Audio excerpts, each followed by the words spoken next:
Let's start with Madeleine Rivera with more on that migrant flight legal battle. Maddie.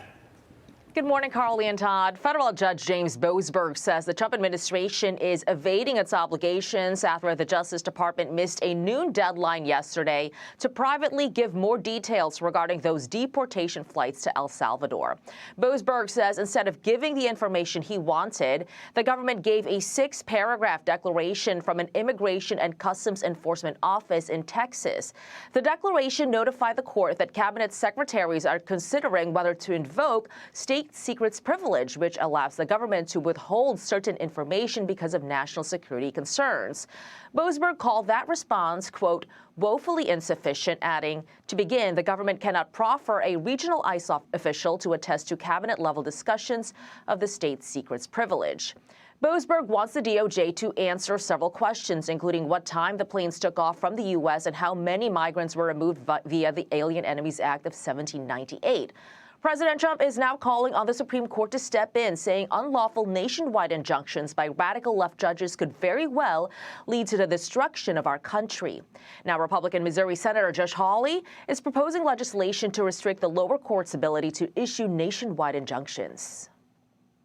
These courts are doing, these district courts, is wrong. It is unconstitutional. I want to be real clear. To me, this isn't about Congress taking away power courts currently have. This is about Congress reforming and stopping the abuse. They do not have the authority to go out and to say, Mr. President, you can't do this. Congress can make that clear. We need to do it right this second.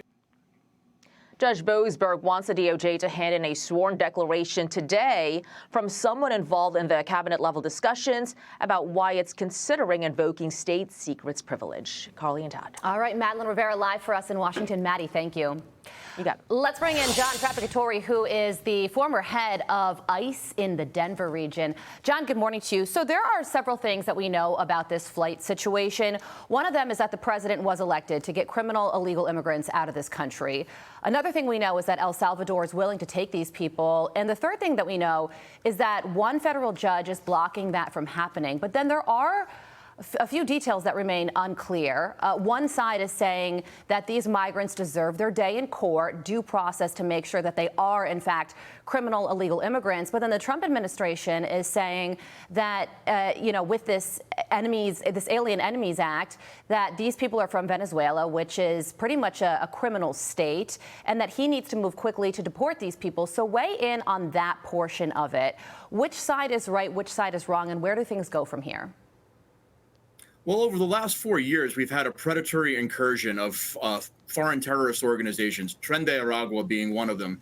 And Tren de Aragua has been labeled a foreign terrorist organization by the Trump administration. They were transnational criminal organizations. They came into this country. They committed murders, rapes, extortions. And it is the right thing to do this. Look, taking these guys right now and sending them back over, sending them to El Salvador, makes that process go faster, gets them out of this country, and makes this country definitely safer. Yeah. Tom Homan was asked by a reporter, what do you say to critics who say you're using a 200-year-old law to circumvent due process? And he said, well, the Constitution is even older than that law. And we take the Constitution very seriously. I also want to ask you about this situation that's unfolding in Aurora, Colorado. There were 2 illegal immigrants who escaped from a detention facility there, and ICE is now searching for them. And they claimed that they asked local law enforcement to help in the search, and Aurora police refused to do that. Now, the Aurora Police Department is disputing that claim. Take a listen to the police chief here. The Aurora Police Department was not given immediate notification of an act of escape.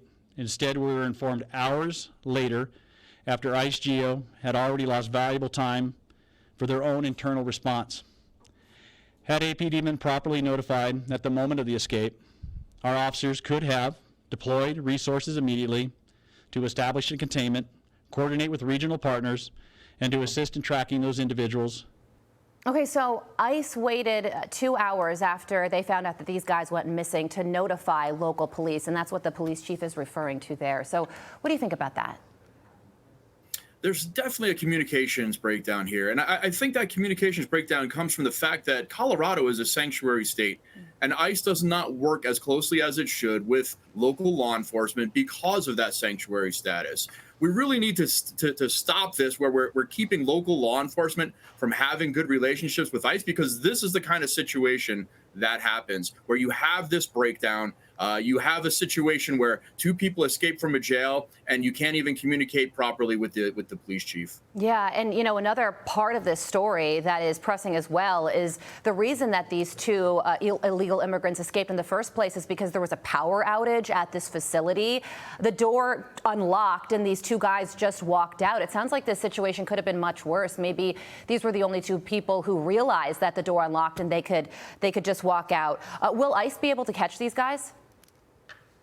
So ICE has great fugitive operations teams. The men and women who are on those teams really know what they're doing. They're going to go out into the community. They will investigate this, and hopefully they will catch these two escapees as fast as possible. As for the door unlocking like it did during a power outage, that's got to be investigated as well. And we will see exactly what happened in that situation. All right, John Fabbricatore, thank you so much for joining us this morning. Happy Friday. We appreciate it.